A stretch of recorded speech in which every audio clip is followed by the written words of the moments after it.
Brasil, um país movimentado por micro e pequenas empresas.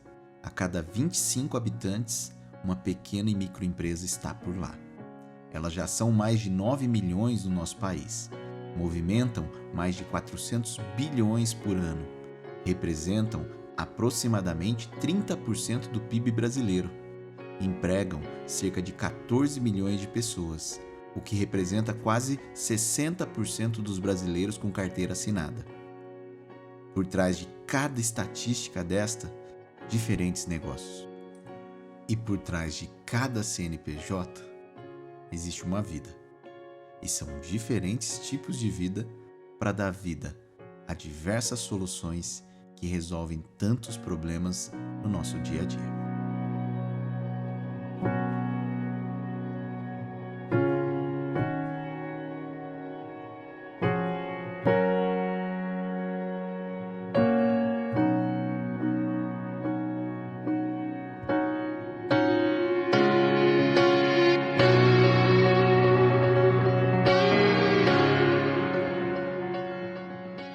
Francisco Egerte. 83, né? Porque eu vou completar 84 ainda, né? Já desde 87 eu sou aposentado. Sou aposentado. Meu nome é Aline de Paula Oliveira Machado, eu tenho 29 anos e tenho um comércio no centro da cidade e trabalho com celulares há 11 anos. Meu nome é Elisângela, eu tenho 37 anos e eu administro uma equipe de cuidadores de idosos. Meu nome é José Vicente Morales, estou aposentado no momento, mas eu sou consultor. Meu nome é Célio Luiz Pigari e administro uma das unidades da Água Doce Cachaçaria. E pela primeira vez, você vai assistir um filme junto com os personagens principais.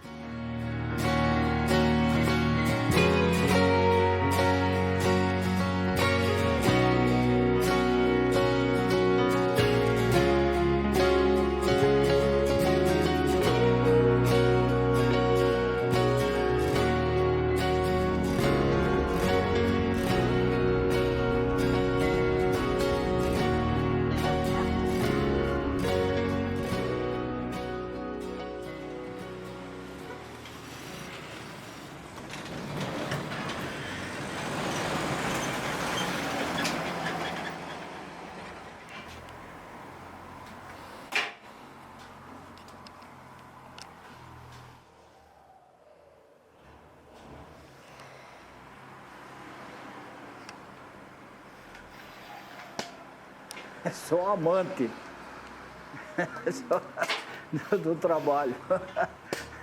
Precisei pôr prótese nos 2 joelhos por desgaste. Então eu tenho a mobilidade com certa deficiência, porque o joelho ficou mecânico, né? E a questão de 4 anos atrás, eu precisei pôr o marca-passo por mau funcionamento do coração. Mas agora está tudo normal. E precisei operar de cataratas 2 vistas. Também está tudo normal agora. Atualmente, eu pego só serviço mais leve, não pego mais motores de alta capacidade. Porque tem deficiência para locomover sozinho. Então, eu limito muito a quantidade de serviço para fazer durante o dia ou durante a semana.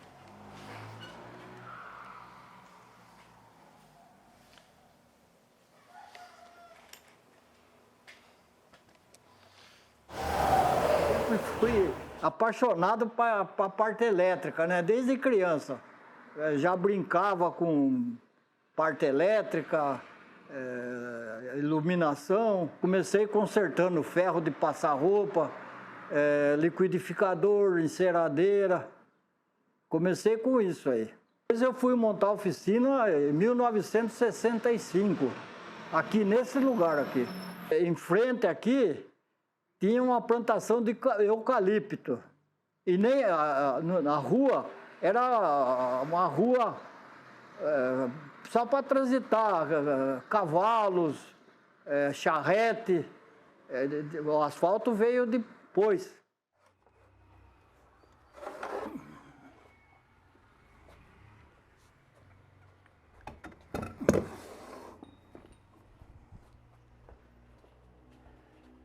O rebobinamento de motores, a gente, depois de tudo pronto, o senhor vai fazer o teste. Se tá tudo em ordem e funcionamento dentro das características. E às vezes tem erro, às vezes precisa desmanchar tudo e fazer de novo. Acontece muito isso aí.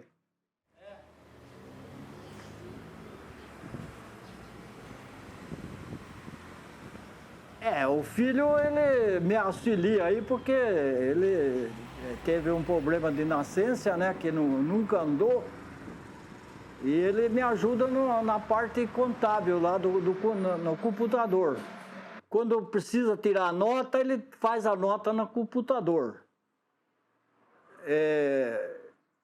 Orçamento, ele me faz todas essas coisas aí.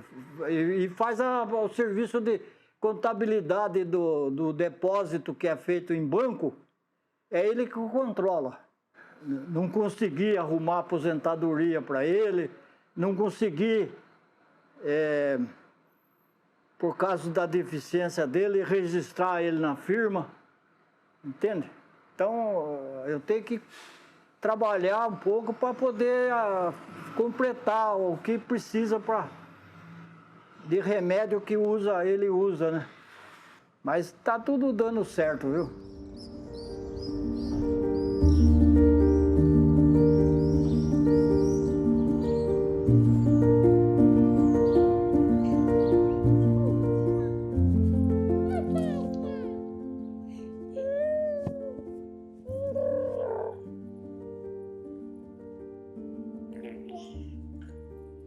A gente perdeu um bebê em 2018, aí o ano passado veio ela. Eu acabo tendo mais liberdade, né? Por ter o meu próprio negócio, eu tenho mais liberdade para fazer meus horários, né? Ela tá com 7 meses e ainda tá comigo em casa. A maioria das mães acabam tendo que voltar com 4, né? Que eu acho um tempo muito pouco, ainda tá em aleitamento exclusivo, né? Acho que toda mãe deveria ficar com seu bebê pelo menos até os 6 meses, até introduzir alimentação. As coisas que eu faço para a loja eu tenho feito em home office, né? E aí, quando dá, eu desço nas lojas, ou essa semana mesmo a gente foi fazer compra e levo ela. A gente foi para São Paulo, aí ela foi junto. Mas tem sido mais de casa agora, né? Uma loja de marido e mulher, né? O meu sócio é meu esposo. Os primeiros 6 meses, assim, foi insano. Às vezes o que a gente vendia era para abastecer. O Vitor tinha uma moto na época, abastecia a moto e vinha trabalhar no outro dia. Às vezes não dava para repor mercadoria. Lembro que na época a gente não era casado, então não tinha muita conta, né? Mas a loja não fazia nem para se manter, na verdade, no começo, né? A gente acabava tendo que tirar de uma reserva que a gente tinha. Ou na época eu ganhava eu sempre conto essa história, fazia faculdade já, eu ganhava um auxílio de R$200 da prefeitura, né? Porque era faculdade pública, então dava um auxílio, né? E eu lembro que esses R$200 entrava na roda todo mês, porque senão não pagava aluguel, não pagava água, não pagava luz. Porque os dois trabalhando assim na mesma coisa, em prol da mesma coisa, né? Eu não teria um sócio de fora. Eu acho que eu sou uma pessoa muito difícil de lidar. E o Vitor já lida comigo há muito tempo. Então tem dado certo. Mas a parte complicada é porque são duas relações diferentes que acabam se esbarrando, né? Se eu tiver um problema com o meu sócio, a hora que eu chego em casa, meu sócio tá dentro de casa. E vice-versa, quando eu tenho um problema com meu esposo, eu chego no trabalho, meu esposo tá lá também, né? Então a gente busca sempre um equilíbrio para que as duas relações andem juntas, mas que não se atrapalhem, né? Que uma não atrapalhe a outra, né?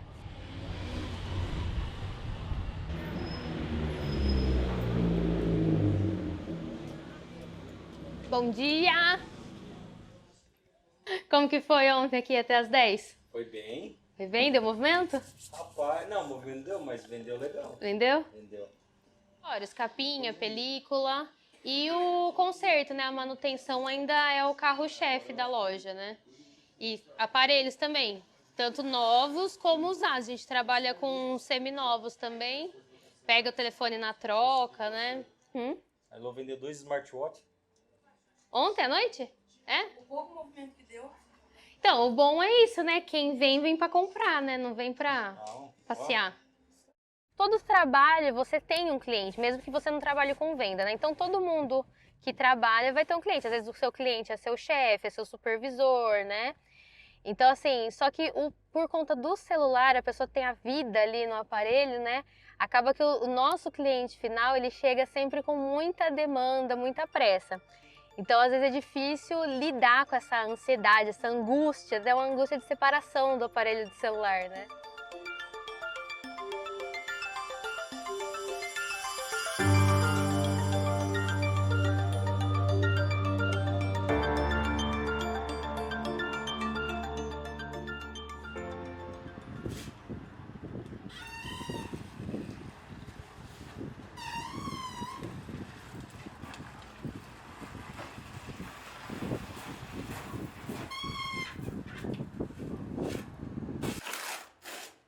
Mais de 300 casas construídas. Tem pessoas que eu fiz casa para a família toda. Assim, mais de 10 casas para os filhos e primos. Então eu sou assim, tempo antigo. Sabe, quando pega um cliente, o cliente fica comigo até a família toda. Fica morando nas casas. Aqui é um quarto com uma suíte para visita. E aqui é sala e cozinha. Aqui é lavanderia. Ali uma despensa. E aqui em cima vai ser os dormitórios. Subir lá. Estou aposentado, já fiz. Eu estou fazendo essa casa desse tamanho para minha filha. Porque se fosse para outra pessoa eu não faria. Porque é muita cobrança, entendeu? E a gente não está achando pessoas qualificadas para trabalhar no mercado.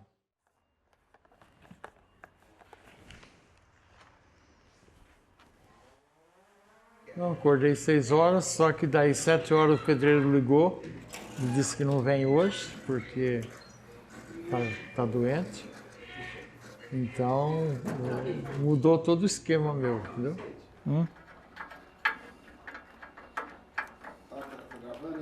Eu tô travando aqui para não roubarem o motor aqui. E roubaram aí embaixo aí um rapaz aí. Primeira casa foi um fato assim bem curioso, porque eu era servente. E chegou uma pessoa, que depois ficou meu amigo também bastante tempo. Ele me ofereceu para o meu irmão, que era o pedreiro. Só que o meu irmão falou, eu não posso começar essa casa agora, né? Eu falei, eu pego essa casa para fazer. Só que eu não sabia nada também, estava começando de servente, mas eu tinha um amigo que sabia. Falei, amanhã mesmo a gente já começa. Pra você ter uma ideia de valores, quando eu fiz a fundação da casa, deu para me comprar um carro. Nós estávamos no ano 77, comprei um Fusca 75, semi-novo. Árvore. Eita, lá, sobe. Mamãe, ela já vem também. É uma alegria ter filho e ter neto é em dobro. Flor? Ah, a flor, que bonita. Caiu a flor. A flor caiu.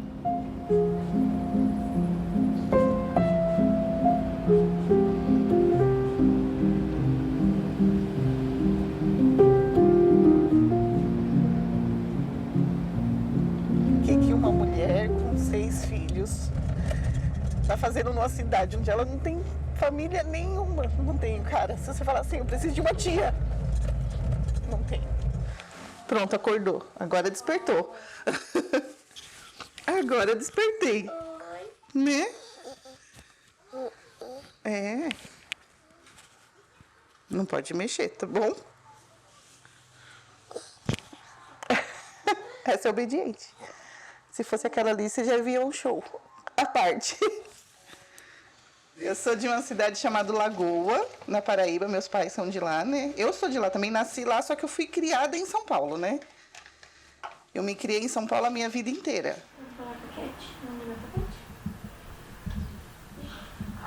Pronto? Eu vou começar da primeira. Ana Clara tem 19 anos, né? Aí depois da Ana veio as gêmeas, Maria Eduarda e Giovana, que hoje tem 15 anos. Depois veio a Alice, depois de 10 anos. Hoje a Alice tem 5. E aí eu tive Aí eu me separei e do meu atual relacionamento eu tenho mais 2 gêmeas. Então eu tive 2 casais de gêmeos. Deus falou assim, põe as mulheres no mundo e transforma elas em mulheres fortes, só pode. É outra coisa. Hoje em dia é muito difícil criar filho, né? Hoje em dia a gente não tem os mesmos costumes que os nossos pais tinham, né? Então, quando eles construíam filhos, era bem mais fácil. Hoje em dia, não. Hoje em dia é muito mais complicado. Hoje, filhos têm vontade própria. Na nossa época, a gente não tinha. Pronto. Pegou o neném da mãe. Às vezes eu fico pensando se eu não estou deixando uma sobrecarga muito grande para ela, sabe? Principalmente para as mais velhas. Eu espero que elas amadureçam, cresçam, né? Eu sei que às vezes elas... Eu sei não, tenho certeza que elas amadurecem antes da hora.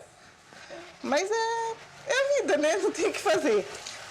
Eu acho que, assim, hoje, se você pensar assim, Elisângela, a sua vida teria como ser diferente? Não. Teria que ser do jeito que é, infelizmente, mas eu agradeço. Do jeito que é, tá bom. Vou terminar o café, deixar as crianças em ordem, daqui eu saio. Aí eu vou estar indo fazer umas aplicações e uns controles de glicemia, que eu faço logo pela manhã, todos os dias. E aí, posterior a isso, eu vou ficar com um casalzinho de idosos, né? E aí eu fico com eles, das 9 da manhã até as 2 da tarde. Aí depois que eu liberar eles, aí eu tenho visita nas outras casas que eu administro, né? E aí tenho muitas outras coisas. Eu tenho reunião com cliente, eu tenho reunião com funcionário. Hoje o dia tá bem corrido. Não precisa ter lugar para mim dormir. Aonde eu encostar, eu durmo. E não preciso de muito tempo. Se eu for fazer, eu falo, não, eu tenho meia hora de tempo para me cochilar. Então, se eu encostar, eu apago.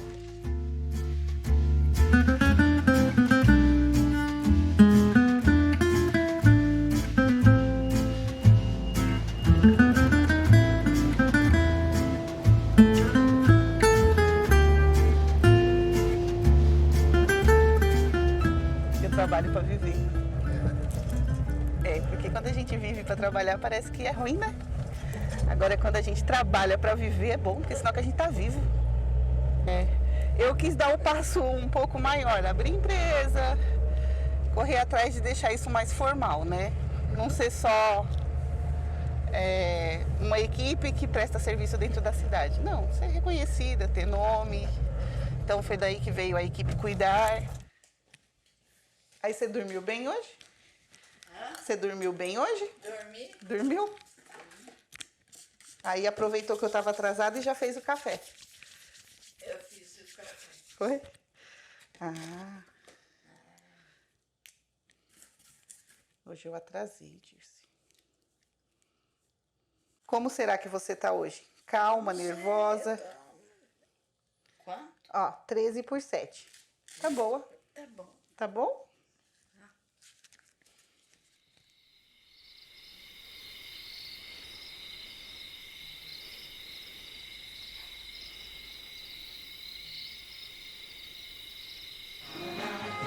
Hoje é uma noite de casa lotada, né? Aquele barulho de bastante gente, que é muito gostoso, né? Que é muito bacana.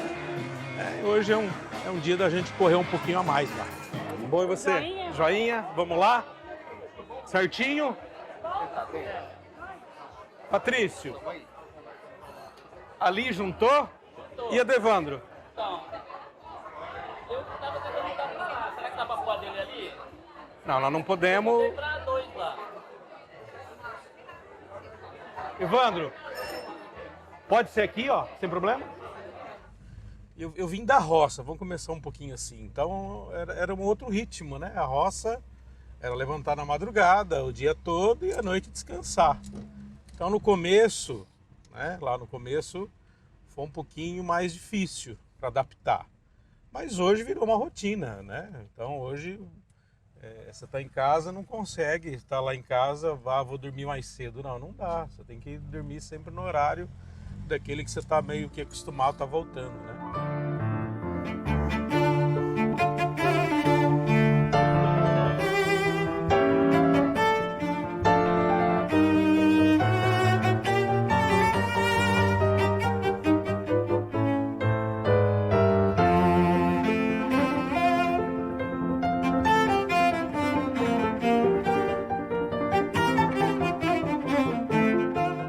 Toda a minha compra ela é semanal.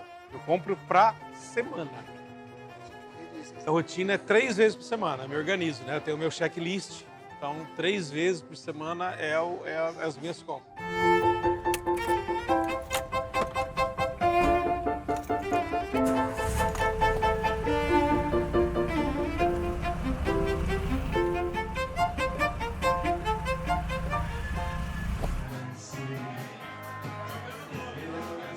A gente espera hoje um bom movimento, a casa está toda reservada, mas eu deixei, tá tudo redondinho, a equipe está redondinha, a casa está abastecida, então assim, tranquilo, isso traz uma certa tranquilidade, né? Deu certo aqui?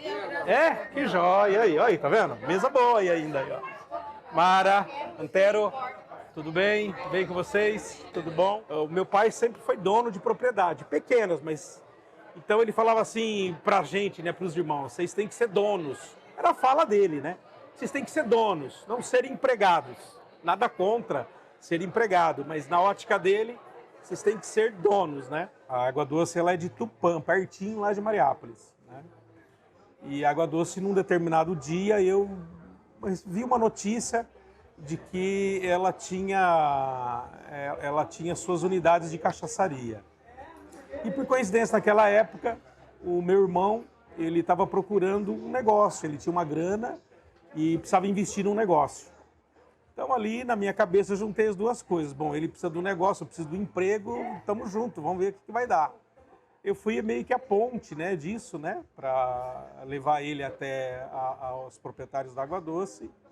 E ali, negociação, tudo, e aí onde o negócio foi fechado. Vamos!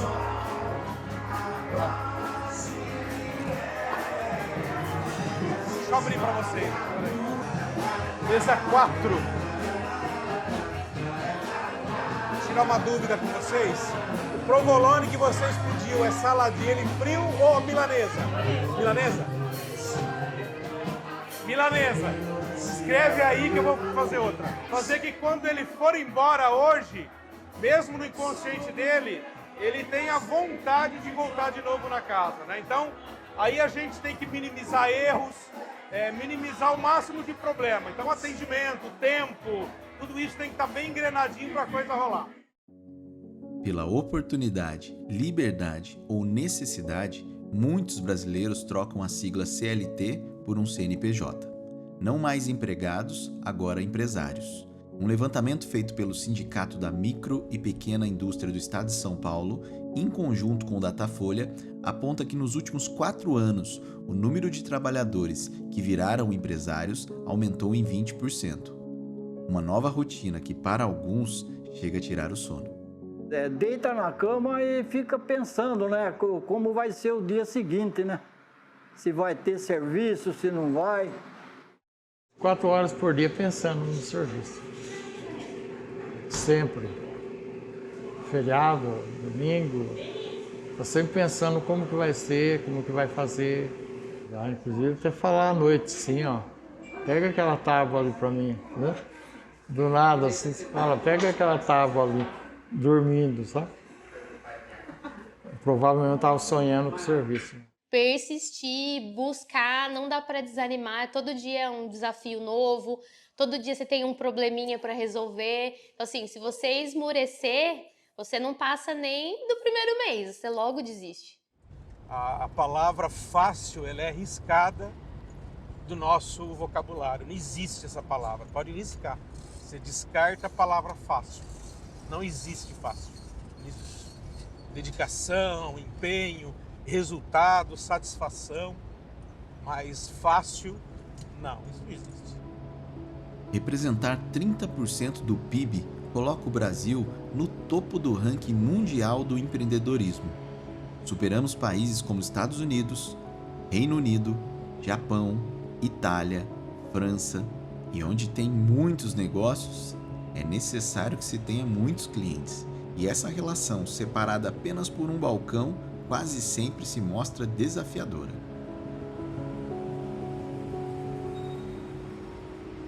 Já faleceram todos, né?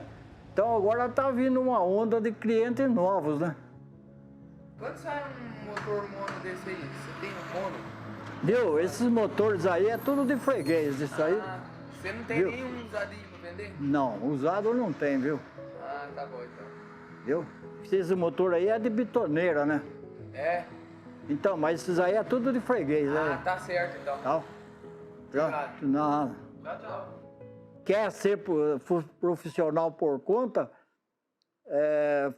agir sempre honestamente, com entrega de prazo de entrega, prazo não ir com cambalacho, porque isso aí não funciona. Para mim, é aquela busca constante em fazer perfeito. Falei, e tentar descobrir o diferencial para poder se prevalecer ali, sabe? Então, eu falo assim, que em cada cliente que eu entro, aí eu falo assim, meu Deus, eu tenho que fazer a diferença e tem que dar certo, né? Não é sempre que dá certo, já deu errado, já. O empresário, ele tem que olhar pelos clientes com carinho, né? Porque se você não olhar com carinho para o cliente, você quebra. Porque o empresário depende dos clientes, né? Eu dependi de cliente a vida toda. E os clientes dependeram de mim, então foi uma troca justa, né? Eu faço o que eles precisam e eles me pagam, que é a minha sobrevivência. É impossível agradar a todos, mas o objetivo é o quanto mais, né? Quanto mais a gente puder tá atendendo a expectativa do cliente, né? Tinha uma cliente minha, de 50 anos, que ela era minha equipe. Fiz 3 casos para ela. Ela não tinha filhos. Daí no ano 2019, antes da pandemia, ela chamou eu e falou, Vicente, eu vou contratar você para fazer o último serviço meu. Eu falei, o que é, dona Dirce? Ela falou, você vai fazer meu túmulo. Eu falei, nossa, até me arrepiou, cara. Eu falei assim, fazer seu túmulo, dona Dirce? Sim. Daí ela pediu, ela desenhou o túmulo que ela queria, com capela, com tudo de granito, tudo bem feitinho, né? Daí eu comecei a fazer o túmulo. Isso daí foi em janeiro de 2019.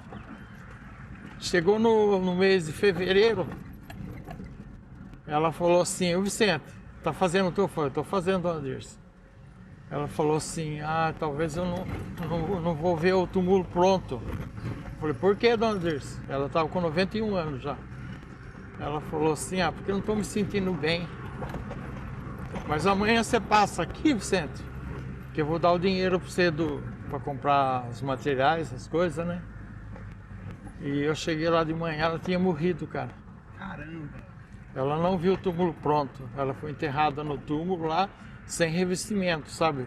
Só feito de tijolo, né? Nossa, aquilo lá foi um choque para mim. Mas daí ela tinha falado 2 dias antes, não vai abandonar o túmulo, hein, Vicente? Eu fiz o túmulo bonito, tudo em granito. Eu cumpri o último serviço que ela me contratou. Né? A gente falha com muitas coisas, né? Mas nessa parte aí eu cumpri. Essa história assim marcou a minha vida. Infelizmente, não são todos os negócios que alcançam a sonhada vida longa. Uma pesquisa realizada pelo Sebrae aponta que 3 em cada 10 microempreendedores individuais fecham as portas em até 5 anos de atividade no Brasil. A taxa de mortalidade de negócios desse porte é de 29%. No mesmo período, as microempresas têm uma taxa de falência de 21%, enquanto as de pequeno porte, 17%.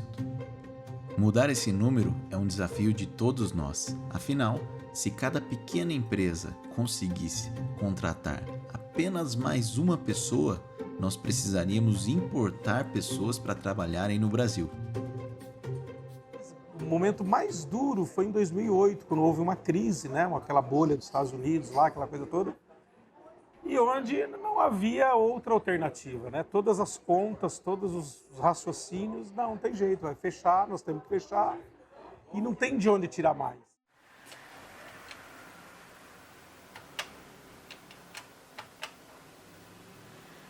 E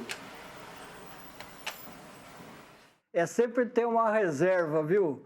Guardada, para quando chega que a pessoa às vezes demora para vir pagar ou atrasa por qualquer motivo, a gente usa a reserva, né? Tem um valor aí específico guardado para esse tipo de contratempo, né? O grande desafio é você tem que ter um caixa. Porque você não pode depender de receber do dono da casa para você trabalhar, para você pagar os empregados. Viu? Porque senão o empregado todo dia surge uma coisa. Acabou o gás, cortou a luz, entendeu? Mesmo que você paga por mês, mensal, sempre tem um dia, quase toda semana tem imprevisto. Então você tem que ter um caixa. A gente conseguir ter uma reserva foi muitos anos depois. No começo mesmo foi fazendo linha de crédito. Quando a gente foi para a loja na rua, né, que precisou de um investimento maior, porque tinha calção, tinha reforma, tinha mais mercadoria para pôr, mais móvel para pôr. Aí a gente fez o primeiro empréstimo, assim, né? E é aquilo, é aquele tiro no escuro. Falava, vamos fazer e, se Deus quiser, vai vender para pagar. Mas antes, assim, também da loja, às vezes era limite de banco. Teve uma época que a gente vendia um celular rural, né? E ele era caro para comprar. E a gente só vendia sob encomenda. Aí uma vez um cliente pegou e encomendou 3. Aí a gente não sabia se a gente ficava feliz ou desesperado, porque eu não ia ter o dinheiro para comprar os 3 aparelhos para vender. E aí, pra gente foi isso, trabalhar com o nome, né? E pagando direitinho, para sempre ter o crédito, né? Para conseguir fazer investimentos maiores. Dinheiro, formação de equipe, mudanças tecnológicas trazem incertezas, desafios e medo. E o caminho do negócio leva o empresário brasileiro a se apegar no sobrenatural.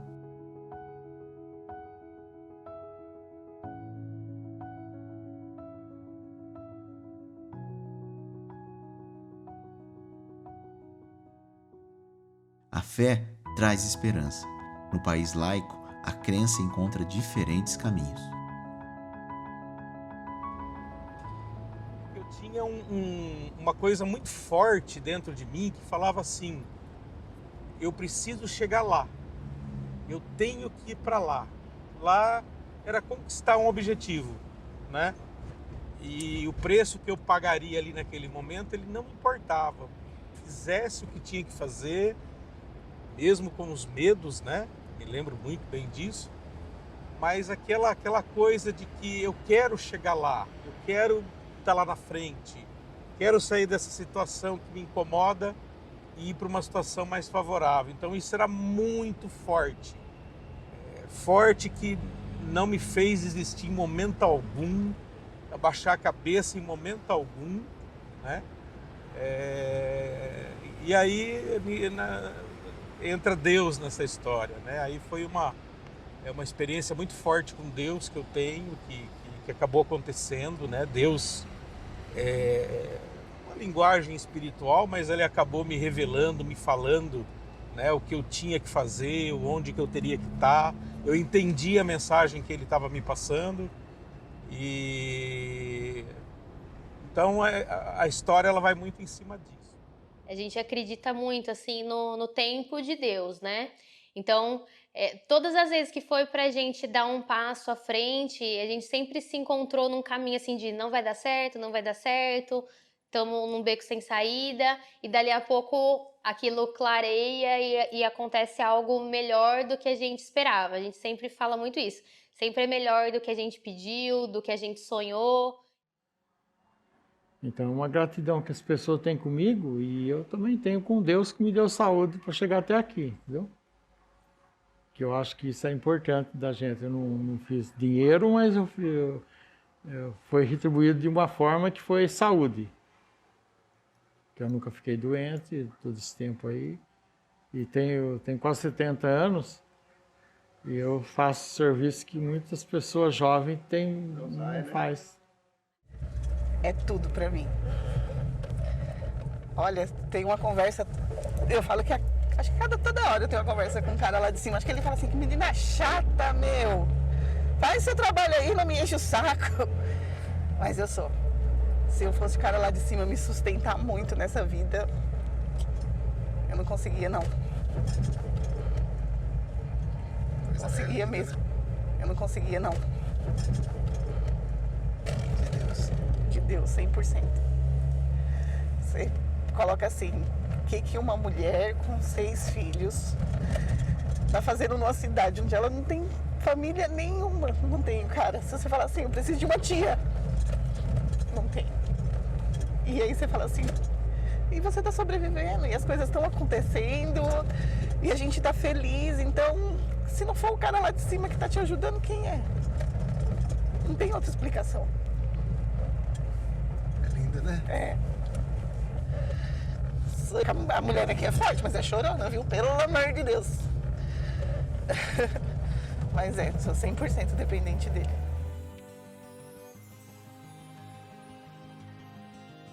Apesar do esforço das entidades de classe para ajudarem as micro e pequenas empresas, o desafio é muito maior. A diversidade dentro dessas empresas é muito grande e os desafios são incomensuráveis.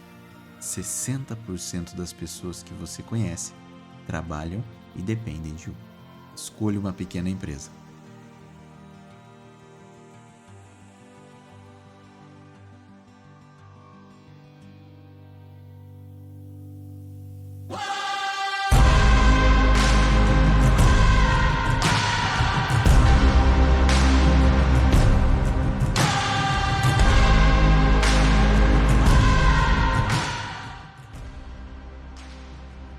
E para a vida, o que mais faz falta é a própria vida. E todo sucesso fica melhor quando a gente pode dividir. E dói forte no peito quando quem a gente gostaria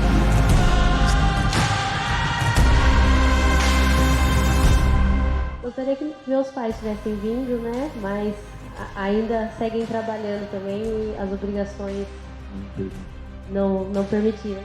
Sem dúvida do meu pai. Mas eu acho que ele está assim, ele que me encorajou a começar na construção. Também, com certeza, né, é o pai, né? Ver hoje, né, saber como passou, como aconteceu, e ele tá vendo isso hoje, o velho ia ficar feliz. Né? É o meu irmão. E por coincidência, 6 de setembro, completa 14 anos da morte dele.